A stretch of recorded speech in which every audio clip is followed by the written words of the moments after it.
hoje, no estado de São Paulo e em Campinas como um todo, houve uma certa transição que os níveis de óbitos em função de agressões físicas, em função da violência, eles diminuíram.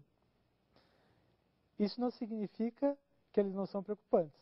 Ao contrário, eles são preocupantes, principalmente num contexto de desigualdade de renda muito grande. Nosso maior problema com relação à violência não é a riqueza, não é o bem-estar, mas é sim a disparidade entre os polos dos ricos e dos pobres. A violência na comunidade mais carente, que a gente pode chamar de favela ou de outro nome, é muito mais evidente, tanto é que a criança é chamada de criança em situação de risco. Por quê? Porque a todo momento você vê alguém vendendo uma droga, né?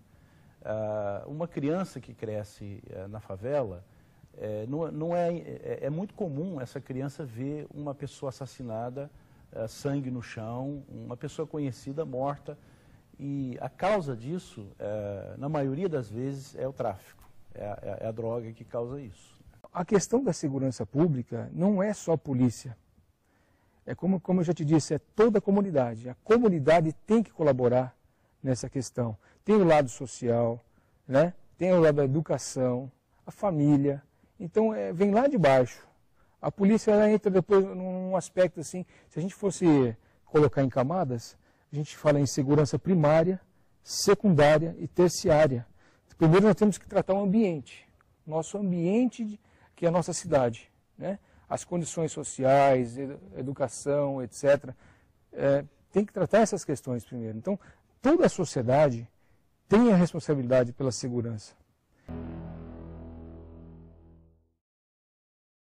Nós estamos chegando no final de mais essa série, Uma Igreja na Cidade, e hoje nós vamos conversar um pouco mais sobre as implicações para a paz na cidade, como a presença da igreja na cidade gera paz.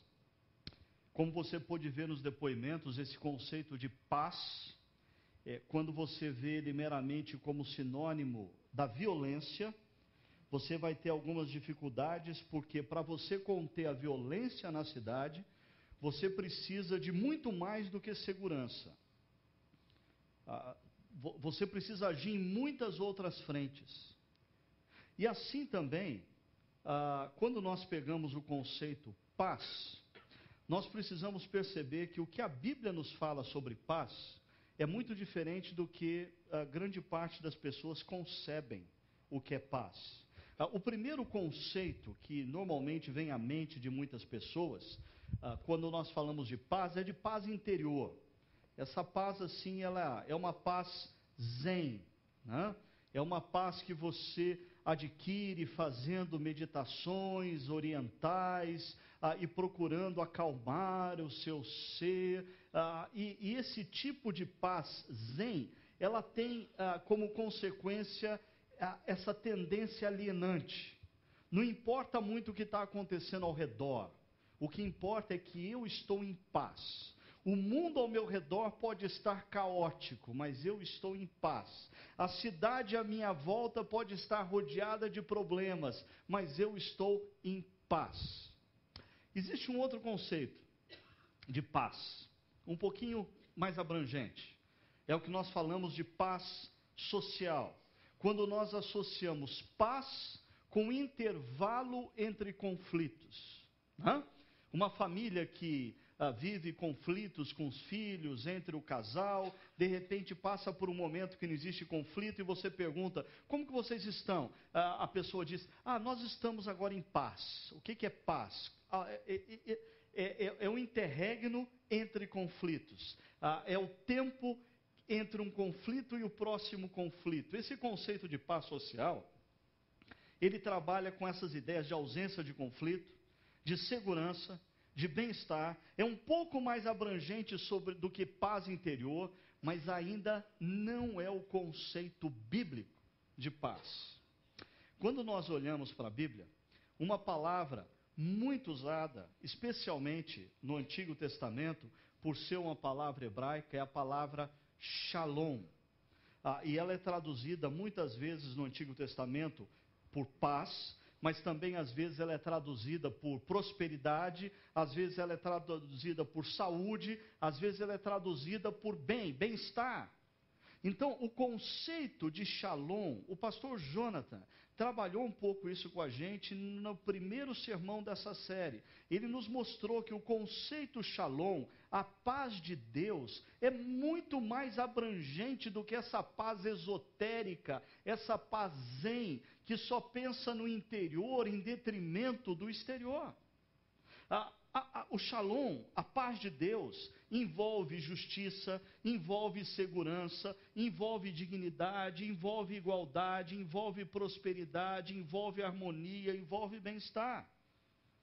Então, no conceito bíblico, especialmente no conceito veterotestamentário, quando nós encontramos um texto onde alguém deseja paz sobre a cidade, deseja shalom sobre a cidade, ele não está desejando meramente a ausência de conflitos, ele está desejando que naquela cidade exista justiça, naquela cidade exista segurança, naquela cidade as pessoas vivam de maneira digna, naquela cidade exista igualdade de condições entre as pessoas, naquela cidade exista prosperidade entre os cidadãos, naquela cidade exista harmonia nos lares, naquela cidade exista sim bem-estar. Mas veja, um bem-estar decorrente não de práticas meditativas orientais, mas um bem-estar gerado por todos os itens anteriores. Um bem-estar gerado por se viver numa cidade onde existe justiça, segurança, dignidade, igualdade, prosperidade e harmonia. Quando nós cantamos há pouco que Jesus é o príncipe da paz, esse é um conceito também veterotestamentário, do príncipe da paz, aonde a palavra usada é shalom, e Jesus não vem trazer para nós a paz esotérica, a paz contemplativa. Jesus vem trazer para nós e para a história essa paz, essa paz. O shalom é um conceito diretamente ligado ao reino de Deus. A paz bíblica, shalom, ela é derivada do reino de Deus na vida de uma pessoa e na vida da sociedade. Deixa eu explicar isso. Quando alguém compreende o que Deus fez quando ele entra na história, na pessoa de Jesus, morre naquela cruz para pagar o preço do nosso resgate e nos resgata para o seu reino. Quando alguém entende e se rende a essa verdade, essa pessoa biblicamente se torna súdito do reino de Deus. E se ela se torna súdito do reino de Deus, ela vive na história com os pés na cidade aonde ela se encontra. No entanto, nos seus negócios, na sua profissão, nos seus estudos, vazam constantemente esses conceitos. Então, cidadãos do reino de Deus, pessoas que se renderam ao senhorio de Jesus, não importa o que eles sejam, eles podem ser advogados, médicos, professores, podem ser operários, empresários, bancários, faxineiros, não importa o que eles façam na cidade, a partir do momento que eles se tornam súditos do reino, todos o mover dessas pessoas, as decisões dessas pessoas são orientadas por esses valores, valores de justiça, segurança, dignidade, igualdade, prosperidade, harmonia, bem-estar. Por quê? Porque eles estão ideologicamente ligados a um partido que defende essas coisas? Não. Mas porque eles são súditos do reino que valoriza essas coisas. E eles adoram o Deus que quer que na cidade essas coisas estejam presentes de maneira viva. Agora, talvez a gente possa ver um bom exemplo desse shalom como fruto do reino de Deus na vida das pessoas, no Salmo 146. Um salmo que nós estudamos o ano passado aqui, então eu não vou descer a detalhes nele, eu só vou mostrar para vocês novamente o que diz o Salmo 146. Diz assim: Ele, Deus, defende a causa dos oprimidos e dá alimento aos famintos. O Senhor liberta os presos, o Senhor dá vista aos cegos, o Senhor levanta os abatidos, o Senhor ama os justos, o Senhor protege o estrangeiro, o Senhor sustém o órfão e a viúva, o Senhor frustra o propósito dos ímpios, dos corruptos. E olha como termina a última frase: o Senhor reina para sempre. A maneira de Deus manifestar o seu reino no nosso meio, na história, na sociedade, é promovendo essas coisas que estão antes. E como Deus quer promover essas coisas que estão descritas antes, na cidade de Campinas ou na cidade que você mora? Através dos seus súditos. Porque o rei, que é o rei dos reis, ele tem súdito. E ele dá ordens para que os seus súditos vivam esses valores. E esses valores são instalados na história na medida em que os seus súditos vivem esses valores. O Deus que defende os oprimidos quer que os seus súditos também estejam preocupados com os mais pobres da cidade. O Deus que dá alimento aos famintos quer que os seus súditos estejam comprometidos sim com aqueles que têm fome. O Deus que liberta os presos, aqueles que estão oprimidos pelos mais variados sistemas, quer que os seus súditos se preocupem com isso. O Deus que dá vista aos cegos quer que os seus súditos trabalhem na direção das pessoas terem uma nova visão do mundo, uma visão mais ampla, uma visão na qual eles não sejam constantemente enganados por pessoas que querem simplesmente usufruir dos votos delas.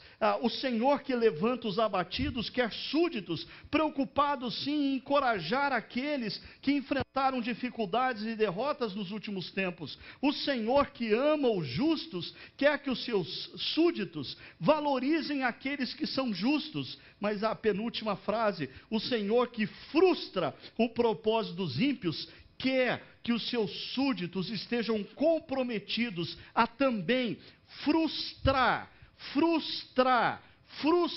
os propósitos dos ímpios e dos corruptos na cidade.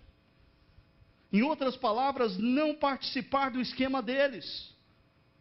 Porque o Senhor que frustra o propósito dos ímpios quer que os seus filhos amados também sejam agentes de frustração desses corruptos. Isso não é ideologia política. Nós não estamos falando aqui de ideologia política qualquer, nós estamos falando de espiritualidade consistente, bíblica, real, não espiritualidade alienante que fez com que Karl Marx olhasse e dissesse que a religião é o ópio do povo, mas espiritualidade bíblica que, quando compreendida que Deus se interessa pelo homem, pela mulher e pelo universo, se engaja nas questões. Porque o Senhor não é o rei das nossas almas, o Senhor é o rei do universo. E nós estamos na história servindo o Rei dos Reis. Agora, quando o povo de Deus se esquece dessa agenda do Salmo 146, a consequência é que o Shalom de Deus desaparece na história, desaparece na cidade. E quando o Shalom de Deus desaparece na cidade, emergem outras coisas. Emerge a opressão, emerge a miséria, emerge a injustiça, emerge a violência, emerge a desigualdade, emerge a corrupção, emerge o mal-estar social. Francis Schaeffer já dizia que a razão da proliferação do mal é a omissão do bem. Quando nós nos omitimos nas mais variadas frentes, nós não estamos sendo imparciais, nós estamos sendo parciais. Quando diante de um ato errado nós nos omitimos, nós não estamos sendo imparciais por nos omitir, nós estamos sendo parciais, nós estamos contribuindo para a proliferação do mal. Porque nós deveríamos estar comprometidos em nos engajarmos para propagar o bem nas mais variadas relações que nos cercam.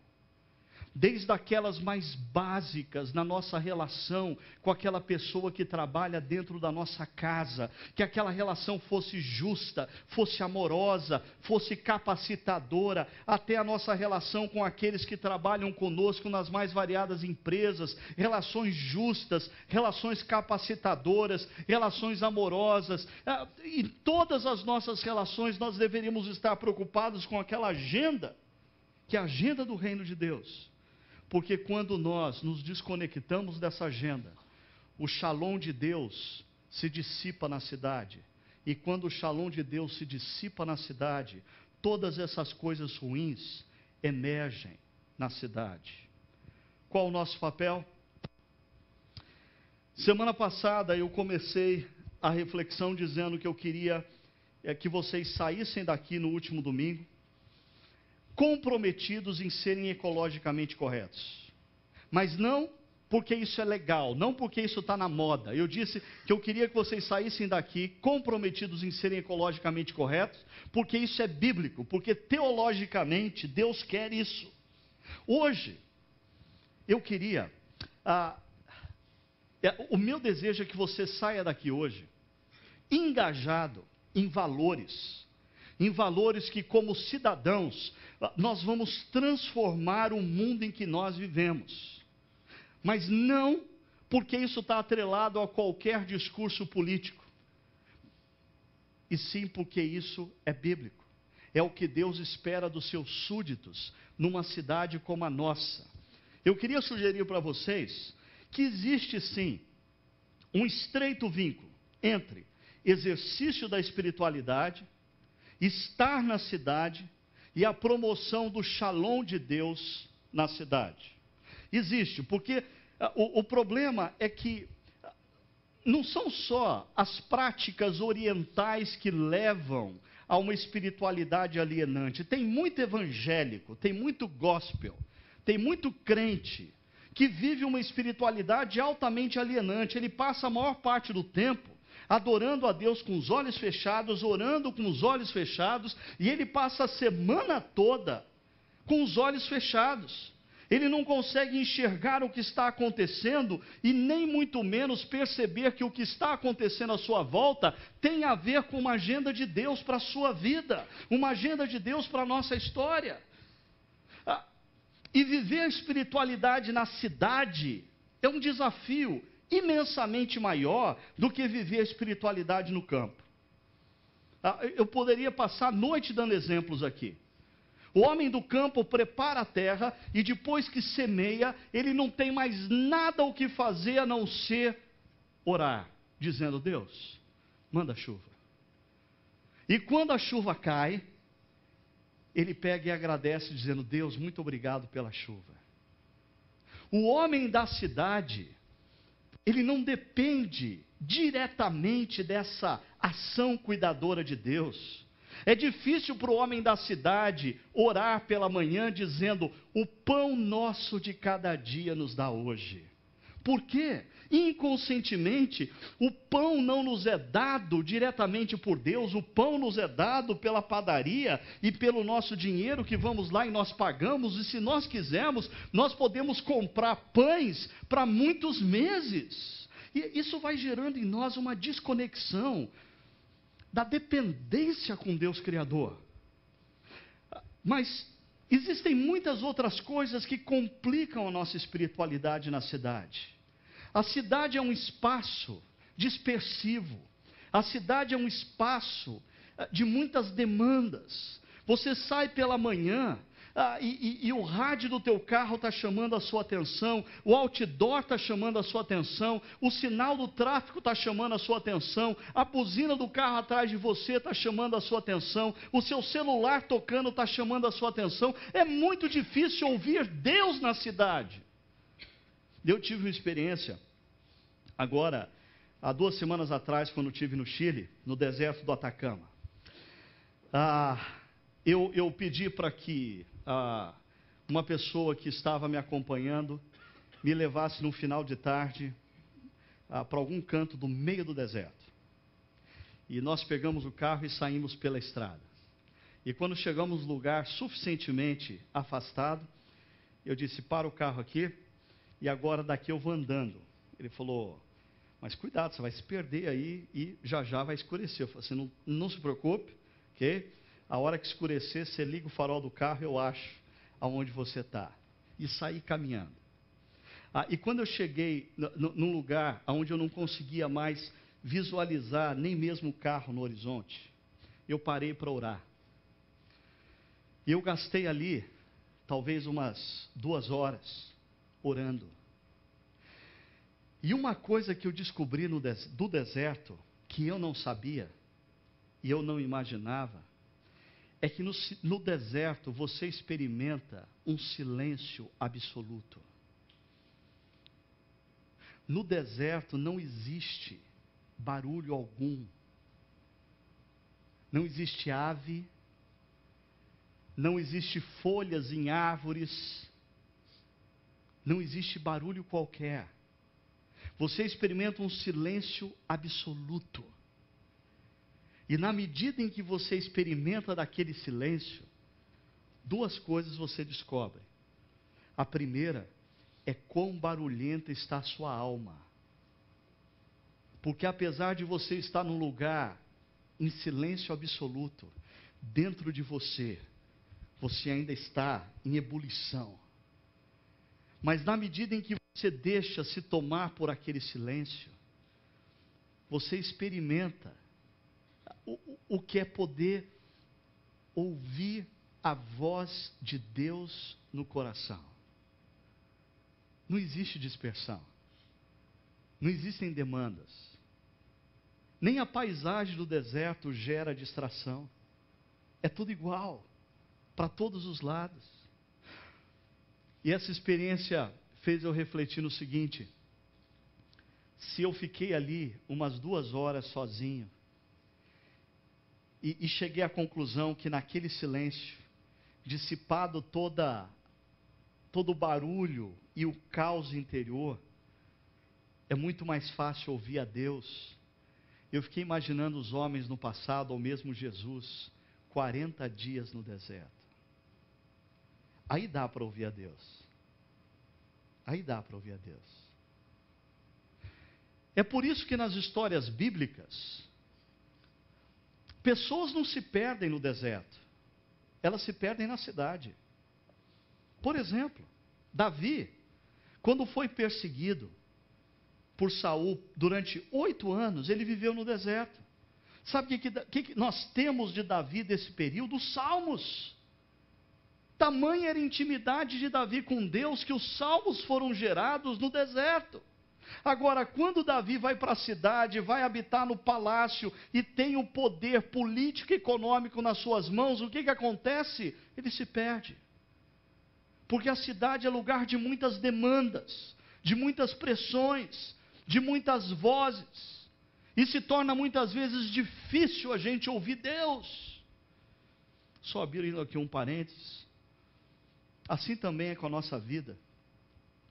Quando Deus nos leva para alguns desertos existenciais, períodos de crise, períodos de adversidade. Às vezes, antes de entrar nesses períodos de crise e adversidade, da perda de alguém querido, situações financeiras complexas, a gente pensa, ai meu Deus, eu não vou aguentar passar por isso. Mas quando você enfrenta isso, você descobre que em meio à adversidade, em meio a esse deserto existencial, você escuta a voz de Deus. A gente se perde não em meio às crises, em meio às adversidades.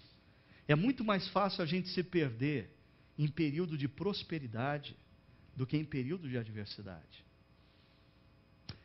E o desafio é como exercitarmos a espiritualidade na cidade e promovermos o shalom de Deus. Para tanto, eu queria sugerir para vocês que o Salmo 122 é um excelente estudo de caso para a gente perceber como isso pode acontecer.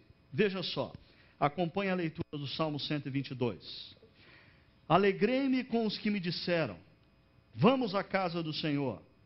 Nossos pés já se encontram dentro de suas portas, ó Jerusalém. Jerusalém está construída como cidade firmemente estabelecida. para lá sobem as tribos do Senhor, para dar graças ao Senhor, conforme o mandamento dado a Israel. Lá estão os tribunais de justiça, os tribunais da casa real de Davi. Orem pela paz de Jerusalém. Vivam em segurança aqueles que te amam. Haja paz dentro dos teus muros e segurança nas tuas cidadelas. Em favor de meus irmãos e amigos, direi: paz seja com você. Em favor da casa do Senhor, nosso Deus, buscarei o seu bem. Salmo 122. Um bom estudo de caso para nós entendermos como nós conciliamos espiritualidade, cidade e paz de Deus através de nós na cidade. Salmo 122, ele faz parte de um grupo de salmos conhecidos como salmos de peregrinação. Outros autores dão outro nome, é só uma referência para você entender uma coisa. O Salmo 122 pertence a esse grupo de salmos, que começa no Salmo 120 e termina no Salmo 134, que alguns estudiosos dizem que esses salmos eram usados pelo povo na peregrinação da terra onde eles viviam, possivelmente regiões periféricas a Jerusalém, regiões rurais, quando eles caminhavam em datas festivas, datas para festas religiosas anuais em Jerusalém. Eles começavam a caminhar na direção da cidade de Jerusalém, e quando, por exemplo, eles avistavam os montes ao redor de Jerusalém, eles recitavam o Salmo 121, eleva os olhos para os montes, de onde me virá o socorro? E quando eles pisam dentro de Jerusalém, eles recitam o Salmo 122, você vai ver, eles dizem, os nossos pés estão na cidade. Eles chegaram. E o Salmo começa então com um convite ao exercício da espiritualidade. Alguém foi convidado por outro a ir para Jerusalém adorar ao Senhor. Por quê? No Velho Testamento, o templo do Senhor se encontra na cidade de Jerusalém. E para você adorar ao Senhor, você tinha que se deslocar de onde você se encontrava até a casa do Senhor, o templo construído lá nos tempos de Salomão. Agora, só abrindo um parênteses aqui, eu me arrepio toda vez que eu escuto alguém falando uma coisa que era muito comum na minha infância dentro de igreja, porque nós estamos na casa do Senhor, né? Ou quando alguém ora dizendo, Senhor, muito obrigado por estarmos na tua casa. Isso aqui não é casa de Deus. A gente não pode confundir isso aqui com um templo. O templo era uma figura representativa do que Deus haveria de fazer. O templo construído em Jerusalém era uma representação da obra que Deus ia fazer em nós, com a descida do Espírito Santo. No Novo Testamento não existe mais templo de Deus, casa de Deus, porque Deus habita em nós. Deus habita naquele que se rende ao seu amor demonstrado na cruz. Quando alguém entende o que aconteceu na cruz e diz, Senhor, eu me rendo ao teu amor e eu te quero como o meu Senhor. A palavra de Deus diz que o Espírito Santo é derramado sobre essa pessoa e essa pessoa se torna templo de Deus. Ora, quando a gente sai daqui hoje à noite, se o teu conceito é que isso aqui é casa de Deus, tadinho de Deus, ele vai ficar sozinho aqui durante 6 dias, esperando você voltar domingo que vem. Mas se o seu conceito é o bíblico, do Novo Testamento, Deus habita em você, e Deus sai com você, e toma cuidado, porque Deus entra no carro com você, e Deus chega em casa com você, e Ele vai para o seu trabalho amanhã com você, e a expectativa de Deus, é que aonde você estiver, a presença dEle na sua vida, vaze através de você. A presença dele na sua vida transpire nas suas atitudes. A presença dele na sua vida faça diferença nas suas palavras e que você se torne um promotor do shalom de Deus na cidade, aonde quer que você esteja. O verso 2 diz, nossos pés já se encontram dentro das suas portas, ó Jerusalém. Então, esse grupo nos dá um bom exemplo do que é espiritualidade na cidade. Eles foram convidados a adorar a Deus e os pés deles estão na cidade. Eles estão no ambiente urbano. O verso 3 continua dizendo: Jerusalém está construída como cidade firmemente estabelecida. No passado, o que diferenciava uma cidade de um vilarejo, uma cidade de uma vila, eram as muralhas que a cercavam e a protegiam. Por isso, no passado, pessoas buscavam a cidade porque a cidade era sinônimo de segurança. Ainda hoje é assim, com todos os problemas que a gente tem de insegurança em alguns lugares da cidade. Quando a gente está dirigindo numa estrada meio escura, meio abandonada, a gente não vê a hora de chegar numa cidade. A gente não vê a hora de estar em contato com outras pessoas. Os seres humanos, ao longo da história, foram se agrupando na cidade, entre outras razões, por causa da segurança. E a cidade é fonte de segurança. Verso 4 diz: para lá, para a cidade, sobem as tribos do Senhor para dar graças ao Senhor, conforme o mandamento dado a Israel. A cidade também é lugar de espiritualidade. Nessa cidade de Jerusalém, protótipo do que Deus queria fazer no mundo inteiro, onde estivessem cristãos, porque perceba a lógica. No Velho Testamento nós temos uma cidade na qual Deus tem o seu templo e Ele ali habita, e por isso Ele quer promover o seu shalom. Mas quando, em Atos 2, Deus derrama o seu Santo Espírito sobre todos os cristãos e eles são dispersos, agora os cristãos estão por todas as cidades do mundo e Deus espera, através deles, que são o seu templo, promoverem o shalom nas cidades. E o verso 5 diz: lá estão os tribunais de justiça, os tribunais da casa real de Davi. A expectativa, pelo menos no passado, é que a cidade fosse lugar de justiça, porque os tribunais estavam lá.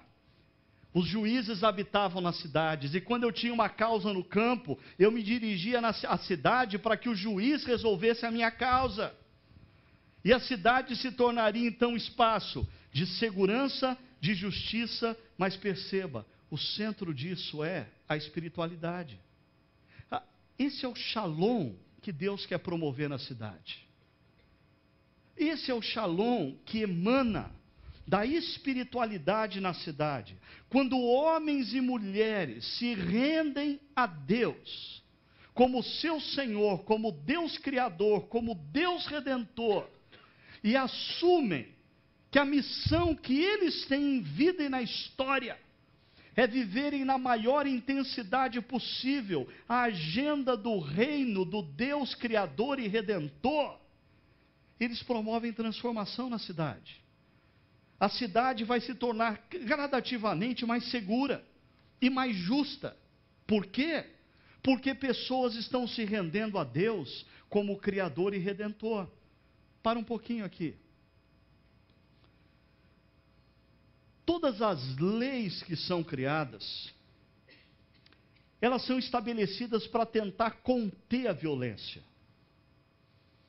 Toda fiscalização que possa existir, ela existe para tentar conter ou minimizar a violência. No entanto, a lei e a fiscalização, elas não são capazes de transformar o coração humano. Por exemplo, existem leis, mas nós mesmos, quando ninguém está olhando, a gente transgride as leis. Nós conhecemos a lei, mas se não há fiscalização, nós tomamos um outro caminho. Porque a lei e a fiscalização, ela não é capaz de transformar o ser humano. A única coisa capaz de transformar o ser humano é a reconexão ao Deus Criador e Redentor. A única coisa capaz de mudar a atitude de um indivíduo é ele se reencontrar com Deus Criador e compreender qual é a vontade do Deus Criador para a sua vida. A única forma de uma pessoa ter uma mudança radical na sua postura e nos seus valores, de dentro para fora, é ela compreender que Deus, o Deus Criador, está profundamente interessado nela, por isso entrou na história na pessoa de Jesus, pagou o preço do seu resgate naquela cruz e agora o tem como alguém muito precioso, que é enviado ao mundo para fazer diferença onde vive. Como nós podemos? Como? Qual o caminho para nós nos tornarmos esses promotores do Shalom de Deus na nossa cidade de Campinas, e para aqueles que estão nos acompanhando pela internet, na cidade onde eles se encontram? Os versos de 6 a 9 fazem uso 3 vezes da palavra Shalom. Acompanhe comigo. Primeiro, orem pela paz de Jerusalém. Vivam em segurança aqueles que te amam. Mais uma vez, haja paz dentro dos teus muros e segurança nas tuas cidadelas. Em favor de meus irmãos e amigos, direi, mais uma vez, paz seja com você, com a cidade. Em favor da casa do Senhor, nosso Deus, buscarei o seu bem.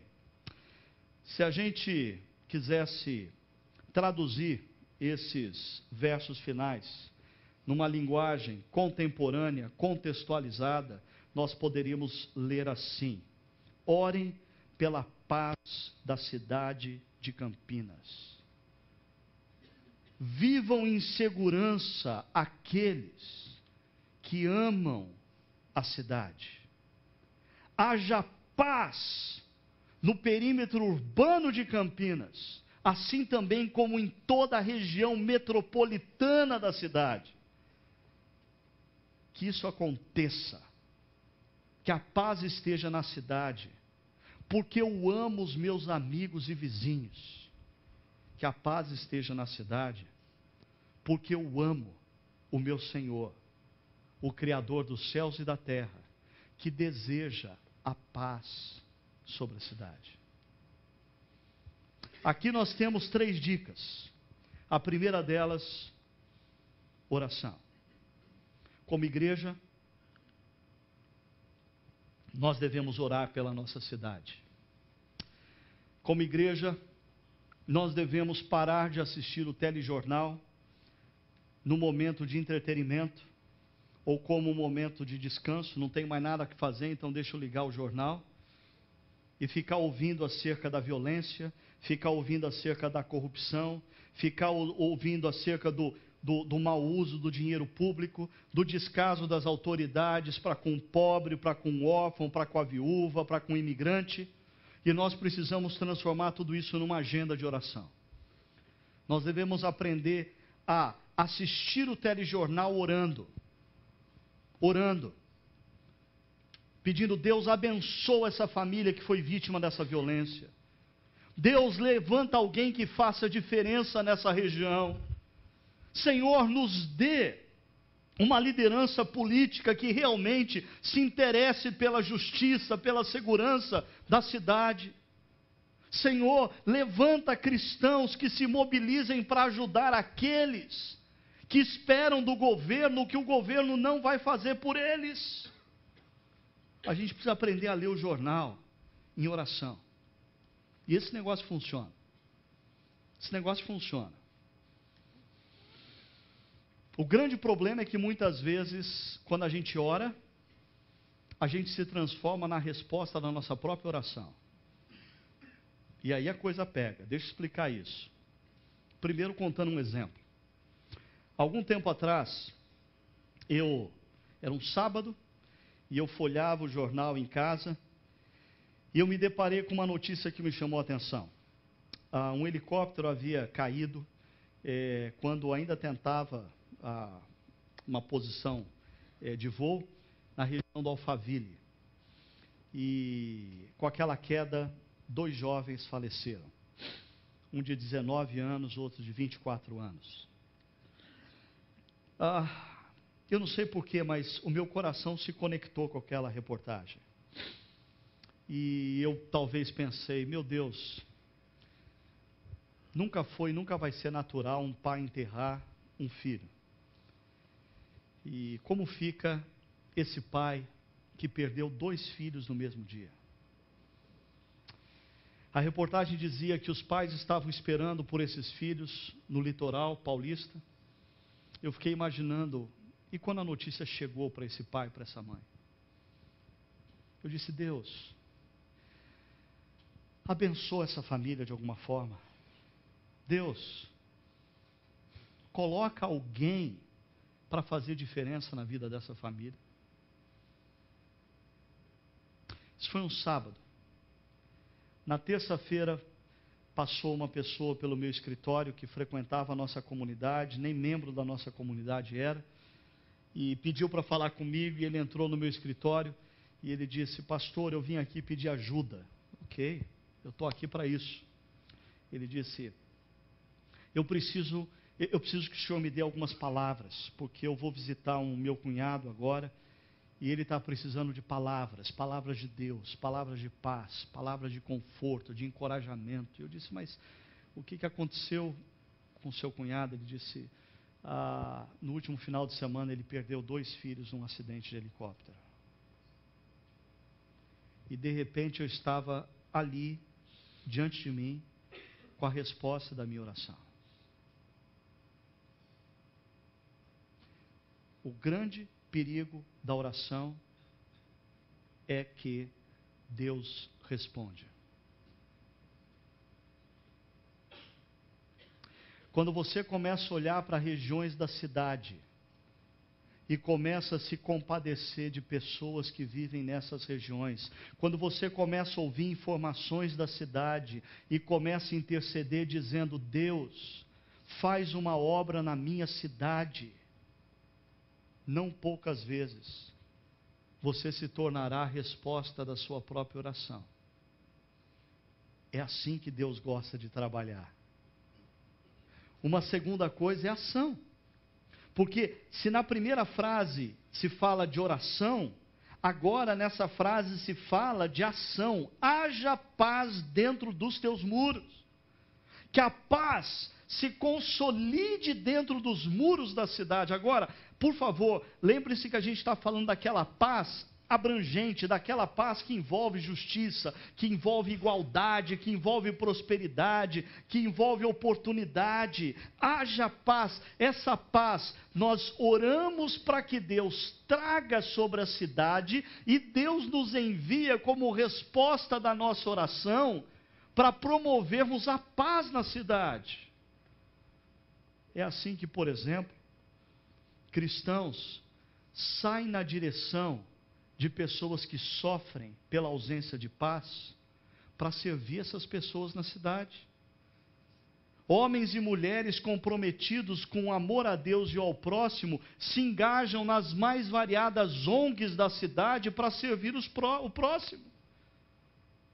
Homens e mulheres olham para determinadas situações aonde não existe ainda um movimento claro e explícito para ajudar aquelas pessoas e organizam uma ONG naquela direção. Ou mesmo atitudes simples, individuais, que transformam a cidade. Nós tivemos a visita aqui na última quinta-feira do Brian Bach, e eu tenho tido a oportunidade de acompanhar um pouquinho a história dele. O Brian Bach é uma pessoa admirável. E ele, alguns anos atrás, se mudou para uma região da cidade de Washington, D.C., mas uma região bem inner city, como eles falam nos Estados Unidos, uma região urbana, não a periferia rica da classe média. Não, ele foi morar num bairro de negros. E ele era o único, loiro, alto, quase 2 metros de altura, era o único que não era negro em toda a região. E ele foi morar ali. E ele disse, eu preciso mudar o ambiente de hostilidade dessa região. Sabe o que o Brian começou a fazer? Toda manhã, ele começou a pegar uma vassoura e sair para varrer a sua calçada. E ele aproveitava e varria a calçada dos vizinhos também. E ele ia varrendo o quarteirão inteiro com a vassoura. As pessoas acharam muito estranho aquele negócio. No primeiro momento, elas suspeitaram, o que esse sujeito está querendo aqui? E gradativamente o Brian foi criando formas de servir os seus vizinhos, de acolher os seus vizinhos.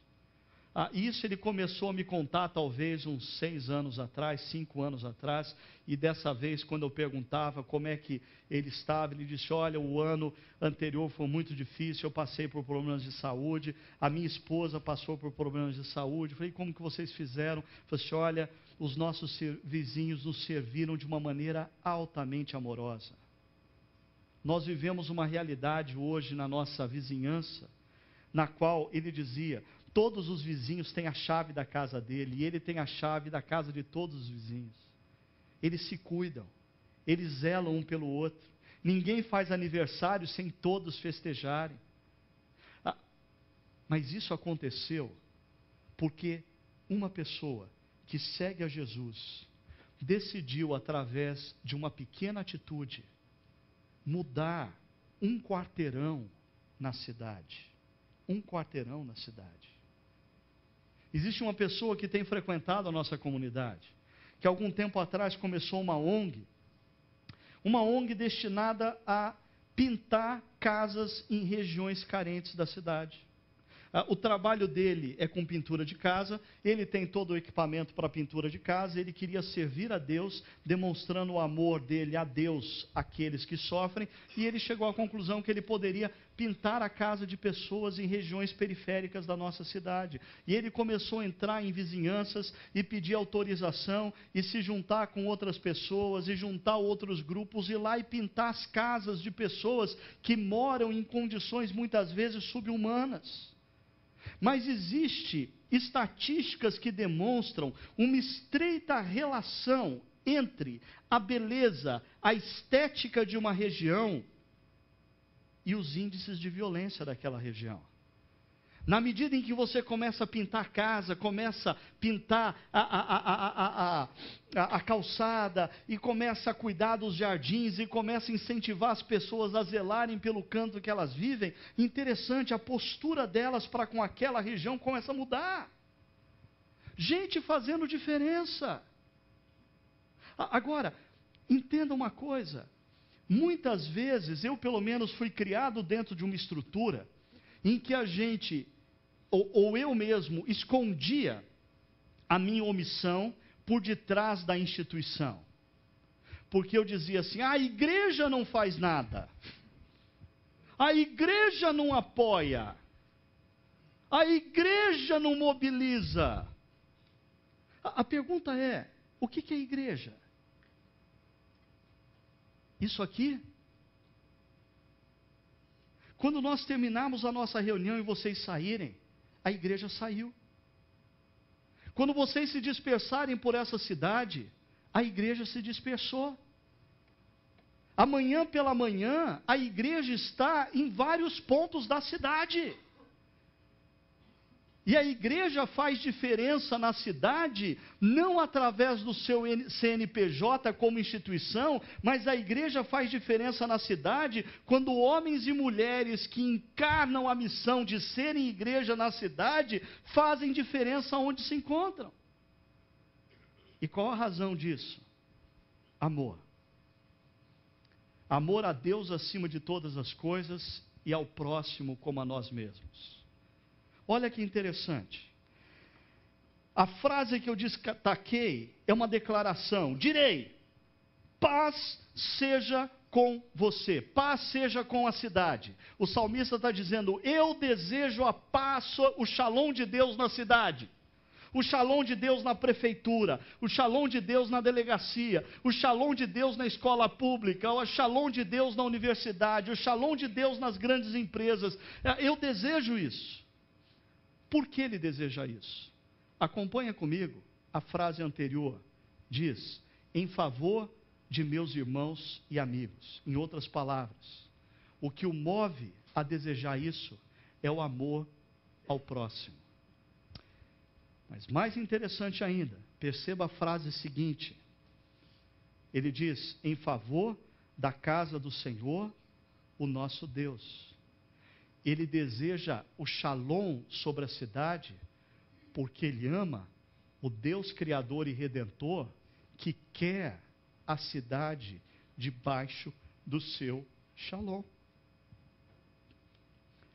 Dessa forma, eu queria desafiar vocês a algumas coisas. Mas antes eu preciso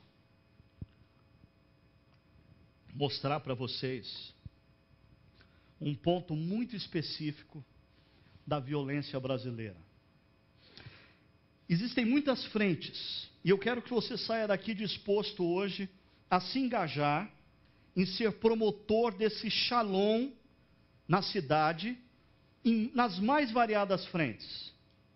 Mas eu preciso despertar a consciência de vocês aqui, gente que é líder na sua área, gente que trabalha nas mais variadas áreas, para um problema peculiar da violência brasileira. Existe esse livro, ou como digo, um report, um relatório. Um relatório chamado Mapa da Violência 2011, especificamente tratando sobre a questão da juventude no Brasil. O grupo que mais morre no Brasil, em decorrência da violência, são os nossos jovens. A juventude brasileira está sendo silenciosamente dizimada, de maneira mais bruta do que em muitos países onde existe guerra civil.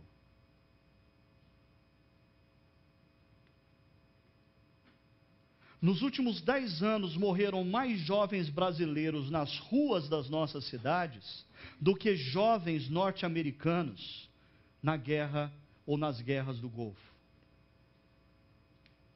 E isso está passando desapercebido para a maioria de nós. Pais, educadores, empresários, políticos. E o que a igreja, que é a promotora do Shalom de Deus na cidade, pode fazer em relação a isso? Deixa eu mostrar só alguns dos números que esse mapa da violência apresenta. Você pode fazer o download disso na internet facilmente. Se você pegar ali, as primeiras 4 colunas falam sobre as principais causas de morte no Brasil. As 2 primeiras falam das causas naturais. A coluna laranja diz que 26,4% das pessoas que são jovens morrem por causa natural. Agora, no segundo grupo de colunas, diz que 73,6% dos nossos jovens morrem por causas externas. De cada 10 jovens que morrem, 7 morrem por causas externas. E quais são essas causas externas? Número 1, homicídios. Número 2, acidentes no trânsito. Número 3, suicídios. O grupo que mais acaba com a própria vida no Brasil é o grupo entre 15 a 24 anos de idade. Em relação aos homicídios, esse é o gráfico que mostra, na horizontal, a idade das pessoas. O topo, o pico da morte acontece em relação aos homicídios aos 20 anos de idade. O nosso país ocupa a 6ª posição mundial em morte de jovens por homicídio. Nós só perdemos para El Salvador, Ilhas Virgens, Venezuela, Colômbia e Guatemala. É uma vergonha, né? A gente deveria estar na frente deles.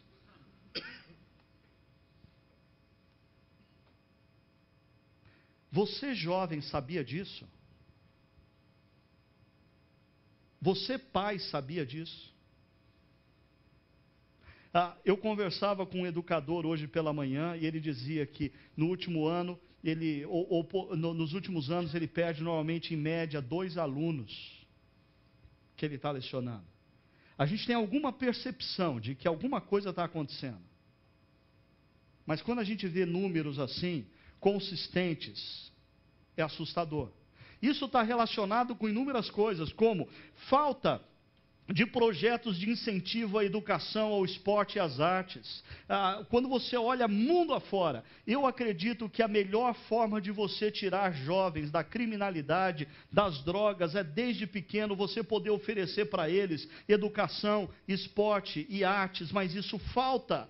Falta de cursos profissionalizantes e oportunidades de trabalho, o que empurram muitos jovens para a marginalidade. Falta de combate e punição àqueles envolvidos com a criminalidade, e muitos daqueles que cometem crimes deveriam estar presos, e outros que não estão presos são incentivados à criminalidade, porque não existe de fato castigo àqueles que se envolvem com a criminalidade. E acima de tudo, falta de anúncio efetivo do Evangelho aos nossos jovens. Porque leis mais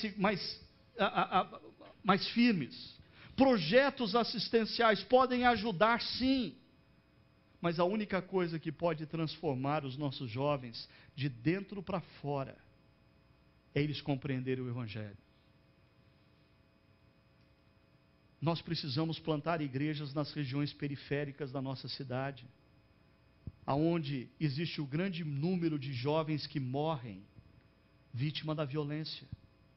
Eles precisam compreender o Evangelho de Cristo. Nós precisamos criar meios de dar esperança a essas crianças e jovens. E por favor, não pense que isso é tarefa do governo. Porque se nós esperarmos que o governo faça, os nossos jovens continuarão morrendo. E se nós somos súditos do rei, que não deseja isso, nós precisamos começar a pensar o que nós podemos fazer contra isso. As mortes por acidente de trânsito, você tem aí um gráfico, a linha vermelha fala do número de jovens que morrem em acidente de tráfico, a linha azul fala daqueles que não são jovens que morrem em acidente de tráfico. Talvez esse gráfico seja até mais fácil de você visualizar aí de longe. Da mesma maneira, na horizontal você tem a idade das pessoas e você encontra ali o pico da morte de jovens em decorrência de acidentes de carro se dá novamente aos 20 anos de idade. Dos 20 anos de idade até aproximadamente 25 anos de idade, inúmeros jovens morrem no Brasil por acidente de carro. E olha, esse gráfico ainda é mais interessante, você não vai conseguir enxergar daí, você pega na internet esse mapa, mas a parte amarela apresenta ali na primeira linha o seguinte: a média de morte em acidente de trânsito em dias da semana. Eu leio para você, jovem, 17,9 jovens morrem diariamente durante a semana. O que acontece aos sábados, essa taxa aumenta 84,4%. O que acontece aos domingos, essa taxa aumenta 139%.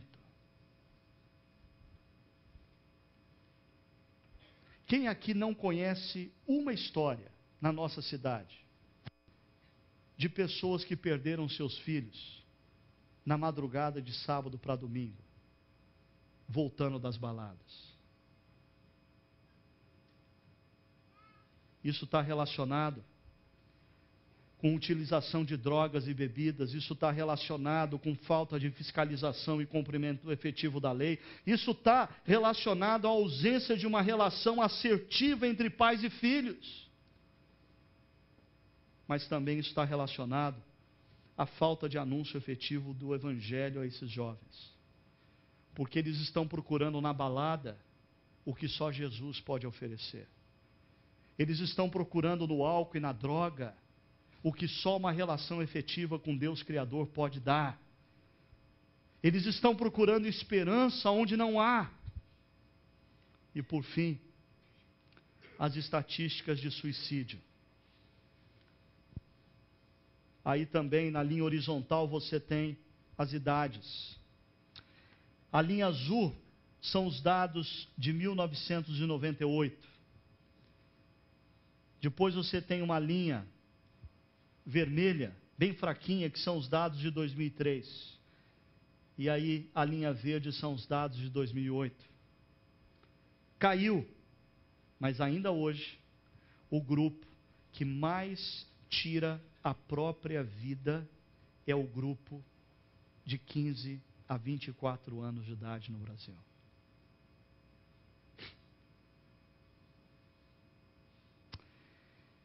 E aqui talvez eu vou tirar um pouquinho o foco da nossa cidade, mas para mim foi um dado novo.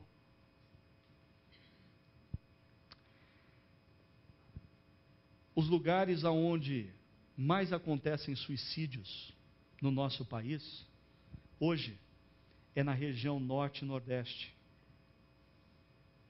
em pequenas vilas.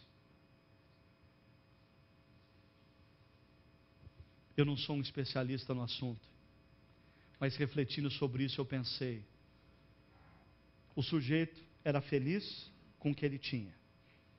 Um dia a televisão chegou, e pelas novelas da Globo, ele descobriu que ele era infeliz. E qual a chance desse indivíduo ter o que ele vê nas novelas?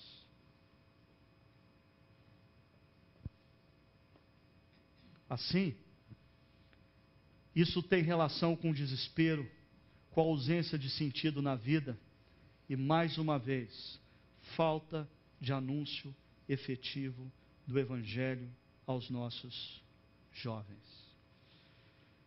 Primeira pergunta: temos nós orado pela paz, pelo shalom de Deus na nossa cidade? Desafio você a começar a exercitar isso essa semana. Quando você lê jornal, quando você assistir telejornal, faça isso em oração. Não quero que você venha em reunião de oração na igreja. Eu quero que você fique na frente da televisão ou na frente do jornal em oração. Orando pela cidade, intercedendo pela cidade, pedindo para que o shalom de Deus seja derramado sobre a nossa cidade. Segundo, temos agido pela paz, o shalom de Deus na nossa cidade. E aqui, eu quero desafiar que você faça isso, não como instituição. A igreja não tem, essa semana, nenhuma mobilização organizada pela instituição para você cuidar de pessoas carentes em qualquer ponto da cidade.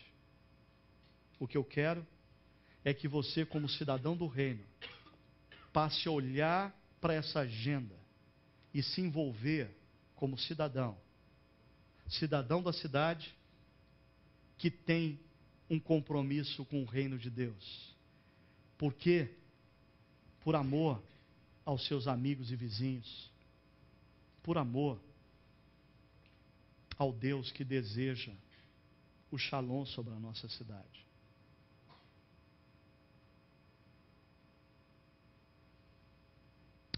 Pode parecer loucura para a maioria de vocês o que eu vou falar.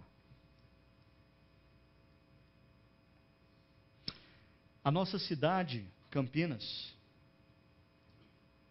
vive um momento de crise política muito séria. O nosso país vive um momento muito complexo no aspecto político. O nosso país é um país que nunca teve tantas oportunidades para se tornar um país de ponta no mundo, mas com líderes tão comprometidos com a corrupção, que inviabilizam o progresso consistente dessa nação.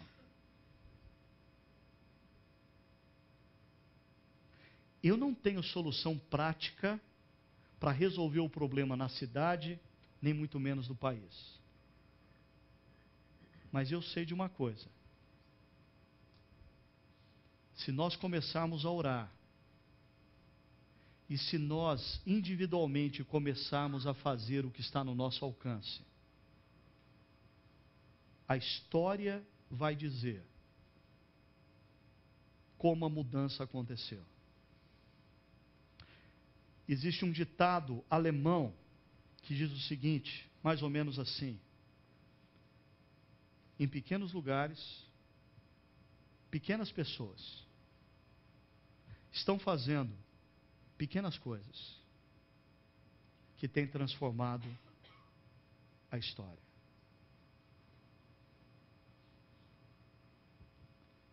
Quando nós lemos a história do passado, a gente percebe que as grandes transformações, elas não aconteceram da noite para o dia, por causa de um grande líder que fez um grande fato. Elas foram frutos de um processo emergente, uma onda crescente, que gradativamente foi mobilizando pessoas e mais pessoas. Nós precisamos crer nisso. A nossa cidade vive uma crise política. O nosso país é nacionalmente reflexo do que nós somos como cidade. Mas como cidadãos do reino, nós podemos começar a orar e agir no que estiver ao nosso alcance. A nós nos cabe sermos fiéis. A Deus cabe usar as nossas ações para dar uma dimensão maior e transformar a tudo e a todos. Queria convidar você para um tempo de oração pela cidade. Queria pedir para você, nesse momento, interceder, pedindo o shalom de Deus sobre a prefeitura da nossa cidade, o shalom de Deus sobre a Câmara de Vereadores da nossa cidade, o shalom de Deus sobre as delegacias da nossa cidade, o shalom de Deus sobre as grandes empresas da nossa cidade,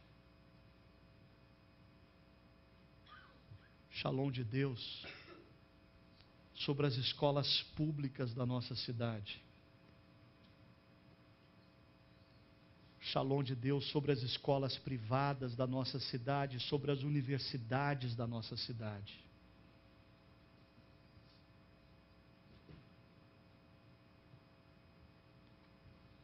Peço que você ore,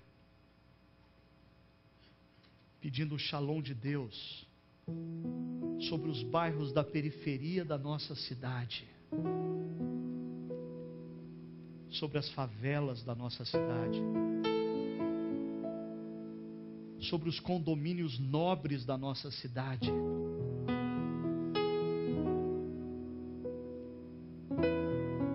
Peço o shalom de Deus sobre os moradores de rua da nossa cidade.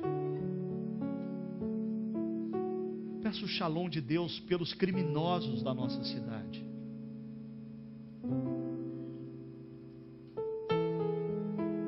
O shalom de Deus esteja sendo derramado sobre a vida de poderosos e oprimidos, de justos e ímpios, de ricos e pobres. E que o shalom de Deus comece a transformar a tudo e a todos. O shalom de Deus esteja derramando no seu coração nessa noite sonhos. Sonhos de Deus para a cidade aonde Ele te colocou.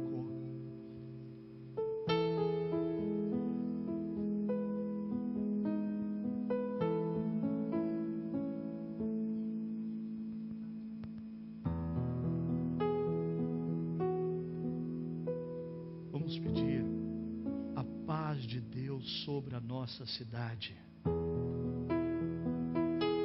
assumir a missão de sermos promotores do Shalom de Deus nas mais variadas instâncias dessa cidade.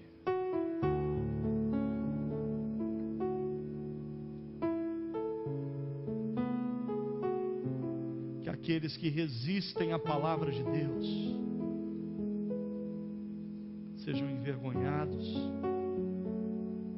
que aqueles que insistem em andar pelos caminhos que não são de Deus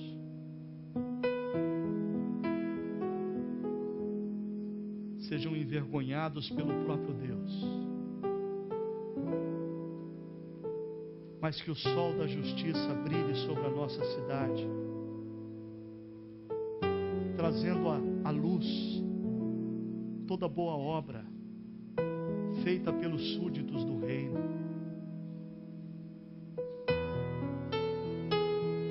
Que pessoas sejam amparadas por esses súditos, que pessoas sejam cuidadas e amadas por esses súditos. Que exista paz sobre a nossa cidade. É o que nós te pedimos, Senhor. Deus Criador, Deus Redentor,